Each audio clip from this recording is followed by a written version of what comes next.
Kinabuhi labang bililhon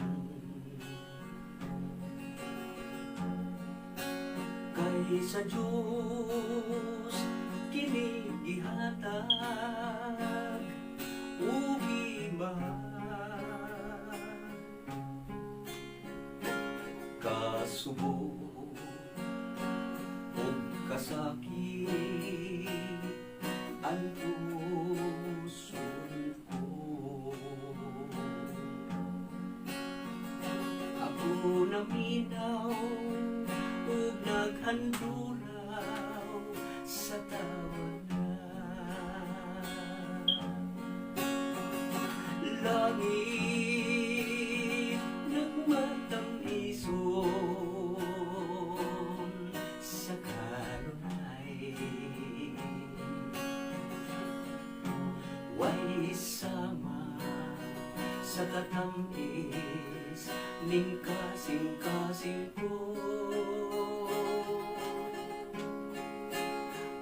Akong gibiyaan kining kalibutan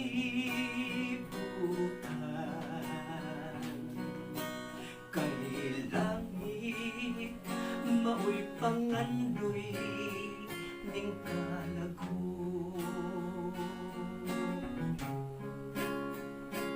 Malisod ang pagkawagtang sa pag-alaga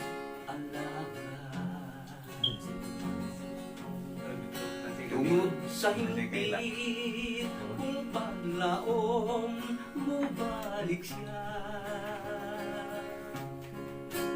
O iyang pagpahiran ang mga luha sa panganod sinapang kita pagsugat niya. Langit nagmatang ison sa kanunay. Way sama sa katamis ning kasing-kasing ko.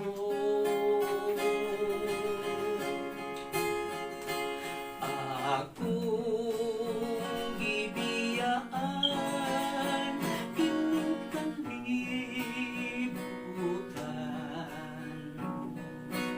kay langit maoy pangandoy ning kalago. Kay langit maoy pangandoy ning kalago. Ning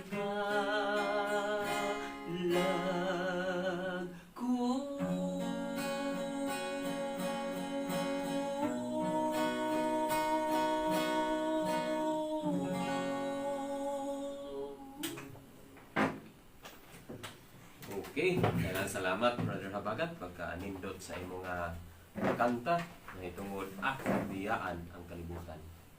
And now, sa atong we give time sa atong bag-o, batanon o dasig nga evangelist nga mao karon ang hatag sa atong gospel message nga si Brother Jason De Parmente nga nagdala sa topic nga ang pagbisti nga Kristohanon. O karon atong ihatag kaniya ang panahon, Brother Jason. So, daghang salamat. So, May hapon dahil sa mga nagapaminaw karon sa tibuok kalibutan. Atong hisgutan karon ang atong pag isip usa ka Kristohanon nga labot usab kini nga makadugang kung unsay angay natong buhaton nga aron malangit kita. Matod pa sa kanta, akong gikalimtan ang kalibutan. So una sa tanan mga igsoon, dako na kong gikalipay nga gitagaan yung opportunity nga gihatagan ko time sa Ginoo nga ako yung isangyaw nga ato yung isangyaw atong tabangan ang iyahang pulong. Ug sumala pa sa Ezekiel 3:18 nga ug dili nato isangyaw magud ang pulong sa Ginoo, kita mo'y panilingan. Ang katong mga nahibalo mo'y mapanilingan mga igsoon. Mo nang amo gid pong katungdanan nga magpahibalo usab kaninyo mga igsoon. So akong usbon ang atong topic karon naguluhan og pagbiste nga Kristohanon. So unang pangutana, unsa may giingon nga talimad-on sa katapusan nga mga adlaw? Unsa man kay mga ilhanan mga igsoon nga unsay mahitabo kung moabot na ang katapusang mga adlaw? Atong patubagon ang Biblia mga igsoon. Sumala pa dinhi sa 2 Timoteo 3:1. Basin na amoy mga Biblia diha mga igsoon, atong basahon ug atong susihon kini ug tinuod ba gyud ug unsay nahitabo karon sa kalibutan karon. Giingon dinhi sa 1, apan sabta kini nga inyo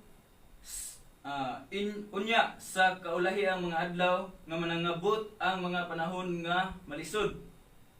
Kay ang mga tao unya mahigugmaon man sa ilang kaugalingon, mga hinapi, tig pagawal, hambugiro, tampalasan, masukihon, masukihon sa mga ginikanan. Walay igabalos, dili Dios nun. Walay pagbati sa paghigugma, dili mulukmay, tigbutang-butang,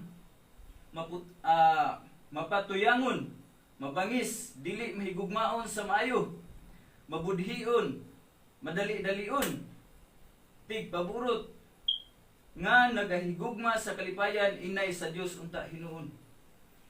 Nga nagabaton sa dagway sa tinuuhan apan nagapanghimakak sa gahom niini. Likay kining maong mga tawhana. So sa atong nakita karon mga igsoon, nabakahani sila karon? Sa atong panahon karon, nahitabo ba gyud ni? Nahitabo ba ning wala nay gugma, wala nay saktong una-una, walay kalinaw sa atong panguna-una.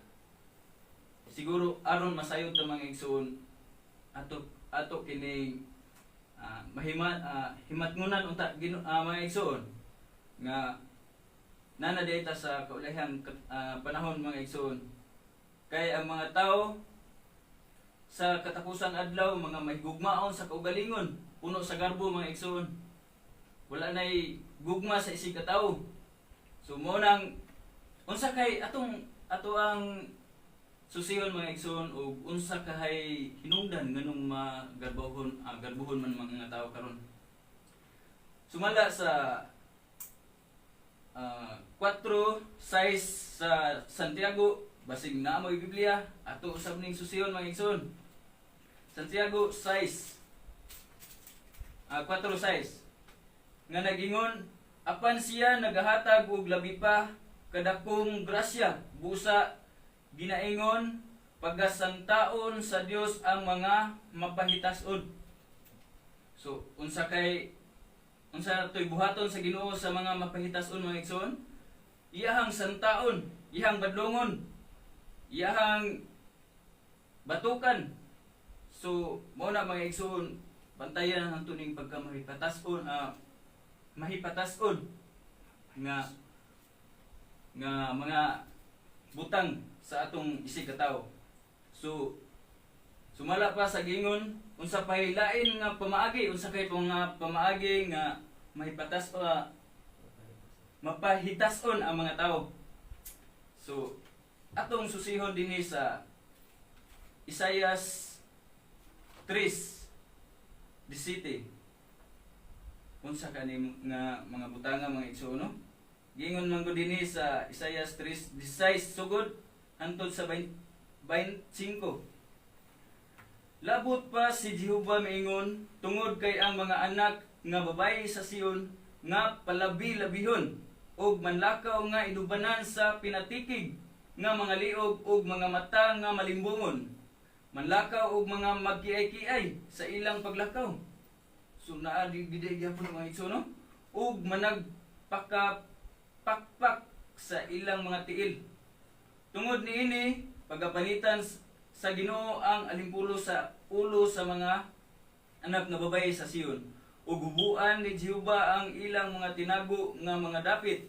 Niadtong adlaw pagakuhaon sa Ginoo ang katahom sa bukala sa ilang mga tiil ug mga pandong ug mga pikas nga mga bulan-bulan. Ang mga aryos, apil po dahil mga aryos mga igsoon, mga pulsiras ug mga bufanda. Ang mga kalo nga panaton ug mga ligas ug mga laso sa ulo ug mga kahon-kahon sa pahumot ug mga anting-anting.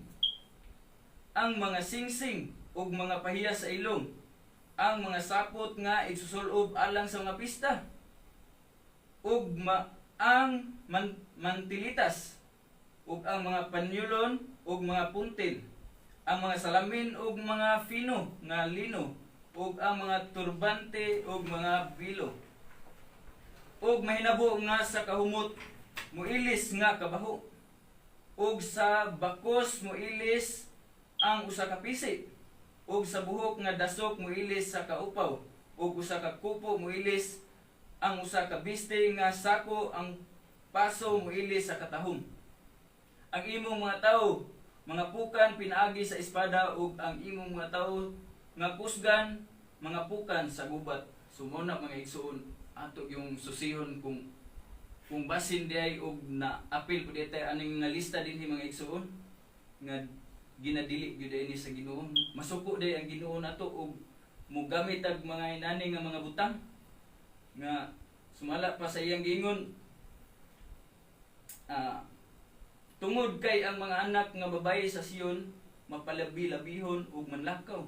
Sumuno grabe ka gool sa mga sa atong Ginoo mga igsoon nga nana ang nahitabo sa mga tawo karon nga imbis unsa kay atong susiyon mga igsoon ug unsa pud kahay kanang gusto sa Ginoo nato aron takos ta nga iyang pagadawaton sa iyang gingharian sa langit.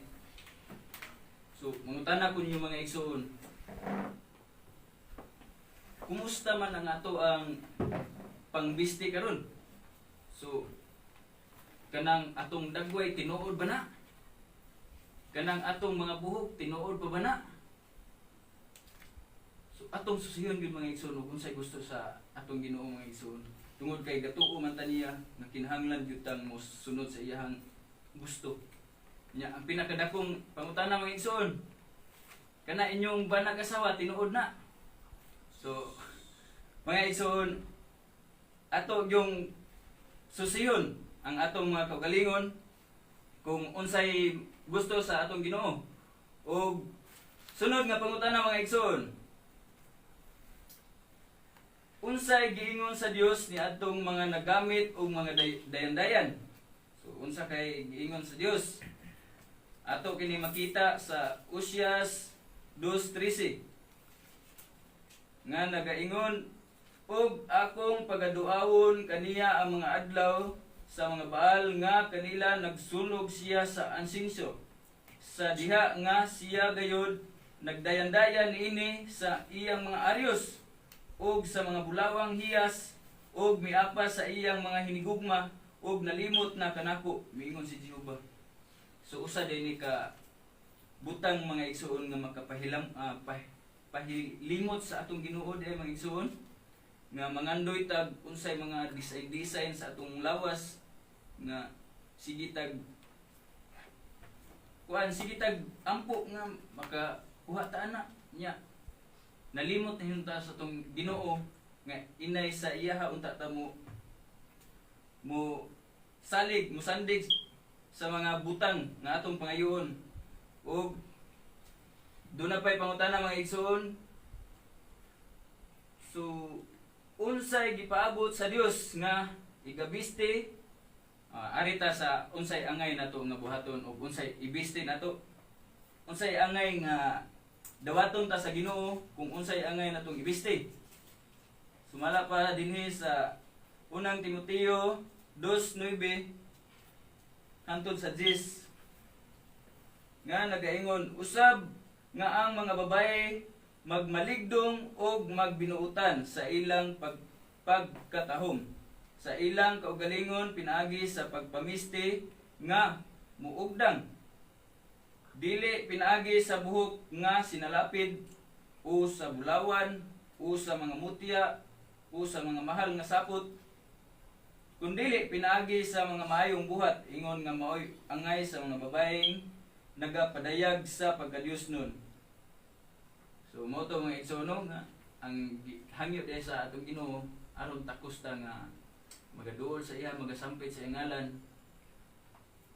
Labot po di ang atong gipangbiste di mga igsoon nga ato po di ay respetuan kay nasayod ba kamo ug unsay hinungdan nganong dili musugot ang Ginoo nga may nana ang mga babaye mga igsoon nga magbiste o sa atong nakita bisan sa panahon nga tigsimba mga igsoon.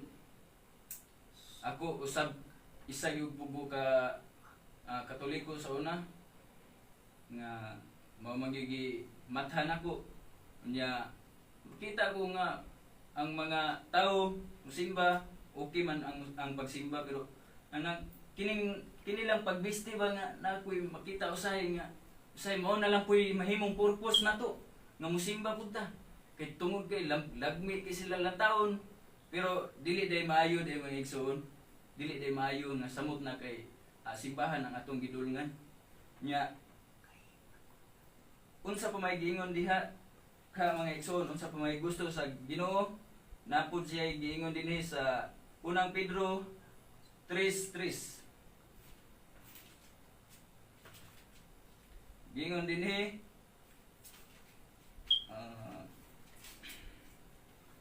himuang nga ang pagpaanyag ninyo sa inyong kaugalingon dili anha sa inyong dayag nga panagway pinaagi sa pagsalapid sa buhok sa pagdayandayan ug mga alahas nga bulawan ug sa pagsulob sa mga hamiling biste kundili anha inoon sa pagkatao nga natago sulod sa kasing-kasing pinaagi sa dili madunot nga alahas sa maaghop ug malinawon nga espiritu, alahas nga bililhon o yamot sa atubangan sa Dios. So mao rin na mga igsoon kinahanglan disente gyud ta. Disente ta nga matubang sa iha nga labaw na sa atong pagsimba. Nga musimba gyud ta nga maayo gyud ang atong panamit nga walay mga tawo nga maglantaw nato nga kini ra bang mga tawo gyud ra ba kay dali ra gyud taon kayong sapid, dali ra kayong kay madagma, mapandol. Kay tungod lagi kay do na po yung mga temptation ba. Muna mga igsoon, usa gyud po ni ka pahimangno sa atong Ginoo nga dili gyud ta angay magbuhat anang mga butanga mga igsoon bisan sa atong mga samot na nga gitawag ta nga mga anak sa Dios. So usab mga igsoon, ako usab day i-share ang akong na agian mga igsoon niadto nga dili pa ko Dios nun kay usab ko nga talambagan po kayo sa una nya akong kinabuhi gid mga igsoon dili gid lalim para nako siguro pero sa uban siguro o naka-experience po sila siguro ma-feel nila ang akong gibati nga usab tinawag ko dai ko sa Ginoo nga iya akong tagaag katungdanan, iya akong gibag-o ang akong kaugalingon nga imbis sa una mga igsoon samtang gasuroy-suroy pa ko sa mga lugar sa Mindanao tungod lagi kay broken family man ta. Yeah. bisag asar po kunabot mga igsoon. Na broken po ang ako ang pamuyo. Nya abot ko og iligan, bisag abot ko Cagayan. Pero mga igsoon, sa sige na ko langyaw na ko mga igsoon, wa gyud ko nahimo sa kong gagalingon. Dili puros mga bisyo, puros mga kadautan. Wa gyud ko wala gyud ko na katunan sa akong kinabuhi mga igsoon. Nga ako ra gasulo ko suroy-suroy bisag asa. Nya mo to mga igsoon nga sa sige nako og bisyo, sige ko pangita sa tinuod nga kalipay mga igsoon. Nga naabot yung ko mga simbahan hangtod ni abot yung ning sungko yung simbahan pero na-experience na ko ba. Nga naminaw ko sa ilahang mga wali. Pero wa gihapon ko nagbag-o mga igsoon. Gapadayon gyapon ko sa kong nga bisyo tungod kay basin wala siguro ko nakasabot. Nya hangtod nga naabot ko sa anhi sa Bohol. Nya padayon gyapon ko bisyo puros kahilayan. Nya dunay tawo nga niabot sa ako mga igsoon nga namigo nako usa ka Adventist nga gamay ra kayo to ang amuang amuang kanang pag-istoryahay kay igo ra man kunya gi-invite nya mo na nakita nako nga grabe di kayo ka maayo di ay nga magalagad ta sa Ginoo mga igsoon. Grabe ka makapausab sa atong mga binuhatan. Ug gusto mong magbag-o mga igsoon, duol mo sa Ginoo. Basa mo Biblia kay naa ra diha ang kamaturan mga igsoon. Wala sa tawo kundi na sa balaang kasulatan. Ug unsay nahisulat ana mao na gyud mahitabo mga igsoon sama sa nahitabo sa kong pagalingon nga wala gyud ko gadahom nga maapil day ko nga magsasangyaw sa pulong sa Ginoo. Akong gi-encourage kamo mga igsoon nga ato yung basahon ang Biblia kay mao ra gyud po na ang makatabang nga imbes sa unang panahon mga igsoon naabot gyud ang time nga gusto kong maghikog, gusto kong magpakamatay, walay paglaom. Wala ko'y mga handom sa una, wala ko'y mga pangandoy. Pero sa likod nga gitawag na ko sa Ginoo mga igsoon, iya yung gibag-o. Giwala, nawala. Tinuod yun ay nanggingon sa Isaias 1:18 nga iyahang papution. Bisan pag unsa kapula ang imuhang sala mga igsoon, iyang papution. Iyahang bag-ohon tanan. Murarag gi-text mga igsoon ba? Nga imbes na adik na kay ko itong mga butanga mga igsoon nga galisod magali ang uban o pawala atong mga bisyuha pero gihikap yun sa Ginoo ang akong kasing-kasing mga igsoon.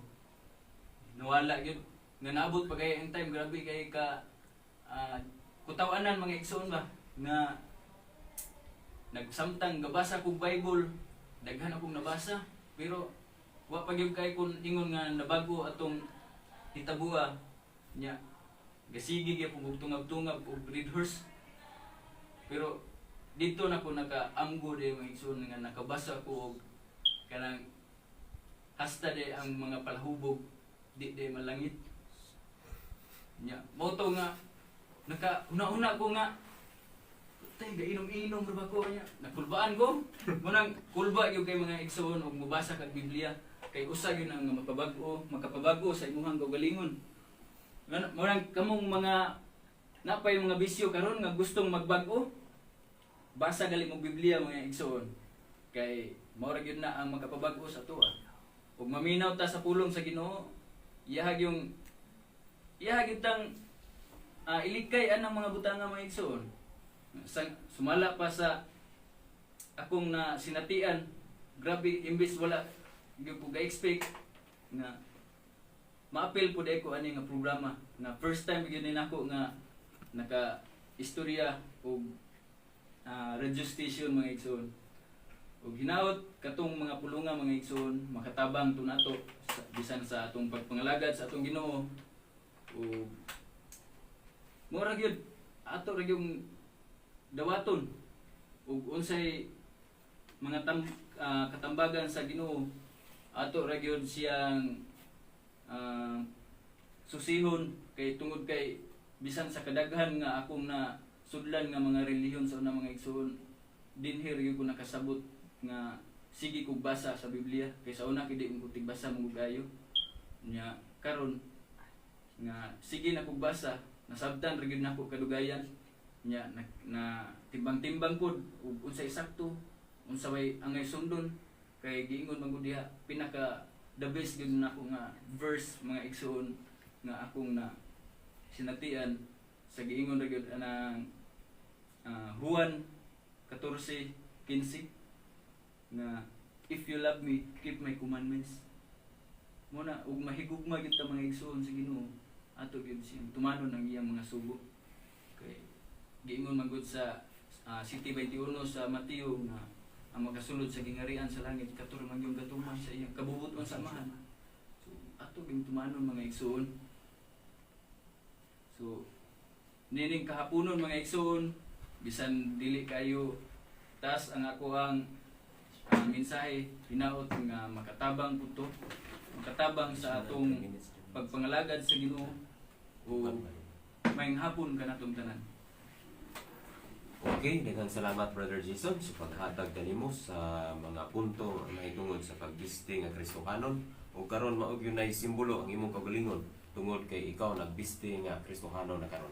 Ug karon atong ihatag ang dugang nga mga punto sa atong duha ka mga veterans na nga evangelist, si Brother Habagat atong tagaan o sunod si Brother Concordio Berador. Okay, atong unahon si Brother Habagat.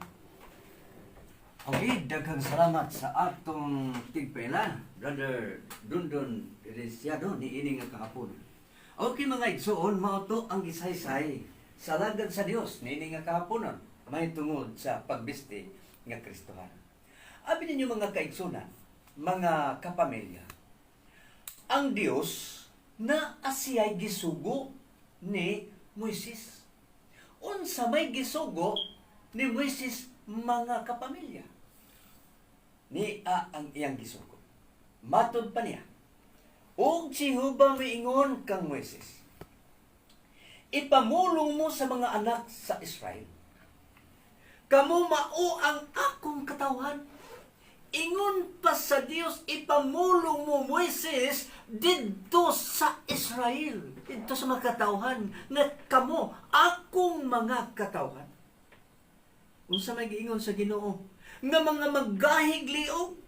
Uy, mga maggahig magliog ang gisulti sa Dios.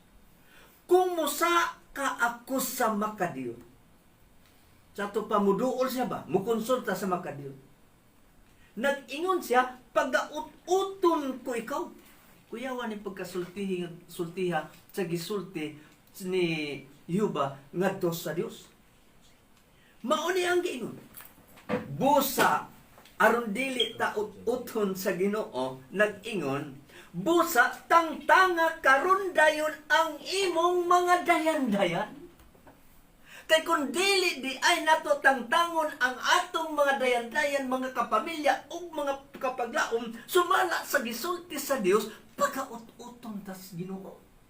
Busa mga kapaglaom ang kasulatan, ang Dios dili ako nagsulti, ipatangtang ang dayan-dayan sumala sa gisaysay sa alagan ni ini nga kahapon. Busa nag-ingon kay patangtang ang imong mga dayan-dayan. Unya nagayon siya, tangtanga ang imong mga dayan-dayan.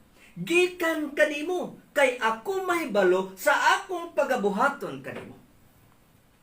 So, ingon ang Ginoo nga, tangtanga, kay ako rin mahibalo sa akong paghimuon kanimo. Busa, unsa may gihimo sa mga katawhan, kay si Moises, mga kapaglaom, iya yung gituman ang iyang gisugos Ginoo sa iya. Sa versikulo 6 na yun.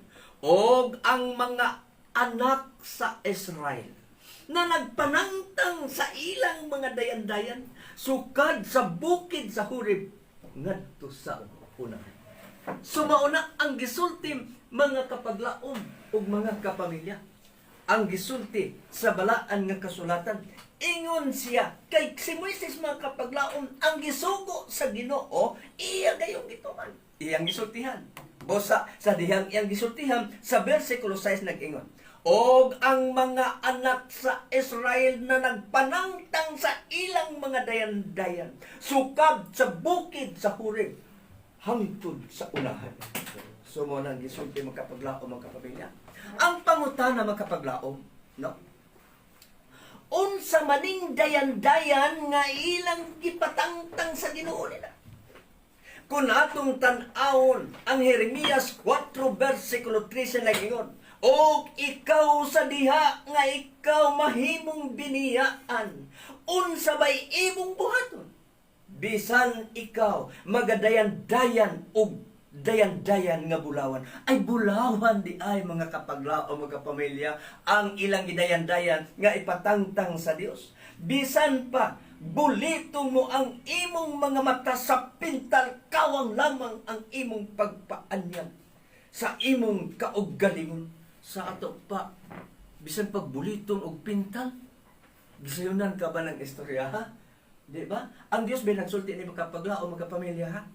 Dili po nato palabian og pamintal, siguro kay malabian natong pamintal, makapaglao, mura naman sagsudan siguro tan-aw natong naong. So muna nga, dili po nato palabian. Gisay-say biya siya kung alaga nga magpagwapa gihapon ta, pero dili nato palabian. Nga mura na ba og kada bita mura nagsudan. So, mo na makapaglaom magkapamilya. Bisan pagbulito mo pintal ang imong mga mata na sa so, mata nato inani na gini pero usahay pamutangan magunig dili mao mo ni nga usahay murag maglisod lang pirok-pirok ablante, di ba? Kay na may pumutay nga murag gwapo na makaitan-awon. Ayaw na lang to kay mauna ang gisulti sa balang kasulatan nga ipatangtang sumala sa gisulti sa Dios kun niining kahaponon. Mga kaigsunan, sa atong pagkigatubang sa Ginoo, diha sa atong pagsimba, marsahay makaingon batang na sa manin po siya nga naglakaw-lakaw naman siya nagbutan ng tulo na puro aryo sing naglakaw-lakaw ng punsyap niya matubang kasino tagtangon na ito na maigsoon. Kaya mo na ang gisaysay sa mga lagan din kapunon ang pagbisting Kristohanon sa pakigatubang ngadto sa Dios simple la. Daghang salamat, Brother John. Okay, daghang salamat Brother Habagat sa imong dugang kuno saysay sumala sa timang gidala ni Brother Jason Dipamente. Kaya si Jason Dipamente mga igsoon mura ning bagong murag piso nga bagong nabuhag ba basa pa kay ni no kay first time pag igsoon panima ko karon panigmayo mo sa katuig ni ihang pagka-Kristohano. So daghang salamat Brother Jason nga imong hatag ang pagsaysay no although mga kaigsunan dili man ni sa pagunsa no ang balaang kasulatan nagahisgot gid ni 2 Timoteo 3:16 ato lang ni basahon para dili ba pud magkaingon nga bias no niya sa 2 Timoteo 3:16 ang tibuok nga kasulatan gituga sa Dios og may kapuslanan alang sa pagpanudlo alang sa pagpamadlong alang sa pagpanulid ug alang sa pagmatuto sa pagkamataron aron ang tao sa Dios kung tao ta sa Dios magpabadlong ta magpatudlo ta aron matulid ta aron ang tao sa Dios mahingpit masinangkapan alang sa tanang maayong buluhaton mao dinhi purpose mga kaigsunan. So wala kining bala ang kasulatan ni Igsoon igo ra gyud tay ning giyahan no ituduan unya sa katarungan lagi kay nag-ingon magud si Apostol Pedro sa 2 asa nang Pedro kapitulo 2:9 nga kamo ang katawhan nga lahi og pinili no ang Dios dunay katawhan nga pinili niya lahi so mo na nga sa imo na magigsunan aron nga mahimot ang lahi adi na lang sa ta mag-awat-awat ana magigsuon no kay aron ta mahimot ang lahi kay sa tinuod dayag manggid kayo sa atong pagawas sa bilahan sa atong inahan wala magina siya no ngayon anak nga mga iya sa mga igsoon. So kana nagpasabot lamang nga kini magutanan ingon pa sa unang Juan atong tanaw na ha. Unang Juan kapitulo 2 versikulo 15. Unsa may giingon dinhi ni Apostol Juan no? Ato lang tagdo ni kay 3 minutos ra may gitugot ni sa atong tigdumala. Unang Juan kapitulo 2 versikulo 3. Okay. Yan na mga igsoon. Ato lang basahon. 15 na ingon. Ayaw ninyong higugmaa ang kalibutan. Usa may mga butang sa kalibutan igsoon. Kaning atong mga sobra na kayo prison ka pagpaarte lugar ba, no? Adi lang okay naman po ng arte do. Dili lang po nato no palabian, no? Ni ang mga butang diha sa kalibutan. Ato ba din kung may nagahigugma sa kalibutan, ang gugma alang samahan wala diha kaniya. Mato ba din kay ang tanan nga anaa sa kalibutan ang pagpangibog usa gini mga igsoon nga nang pangiakon ba sobra ba gid lugar nato nga pagpangandoy ba pangibog niya. Pero nito tungkol noon karon kay og ang imong naw igsoon igo-igo ra. Pagupuhon ka magwapo man kita, no? Sa unod og ang pangibog sa mga mata, ana? Ang pagpagarbo sa kinabuhi dili gikan sa amahan kundi gikan sa kalibutan. Misinyas naman mga igsoon ang atong tigdumala dinhi lang kutaman ang Ginoo magpanalangin ug manghinaot na lang ko nga kanto ato ang topic ko nga pagbisting Kristiyano nakatabang po ito gyapon nato mga igsoon sa pag hinay-hinay sa pag-alain sa mga butang nga dili na po makapahimuot sa atong labong kagawon. Salamat po niya. Atong paminawon ang closing song. Closing prayer ni Brother Danny Toradio. Okay, magampo kita. Langit nung amahan nga nakaskitasan sa mga langit. Dili matukib Ginoo ang among kalipay ning kapunon nga among nabati. Kung usaw na mo pagpamisti nga ikaw maka-appreciate sa among pamayhon. Ug salamat kay Ginoo sa imong mga alagad nga nagasaysay karon ug manghinaot kami nga katong mga pulunga na itisok sa kasing-kasing sa among tigpaminaw ug kami mong usahon sa imong gugma grasya ug panalangin ug kaming tanan tagis kalinaw tungod sa ngalan sa Ama sa Anak ug sa Espiritu Santo. Amen.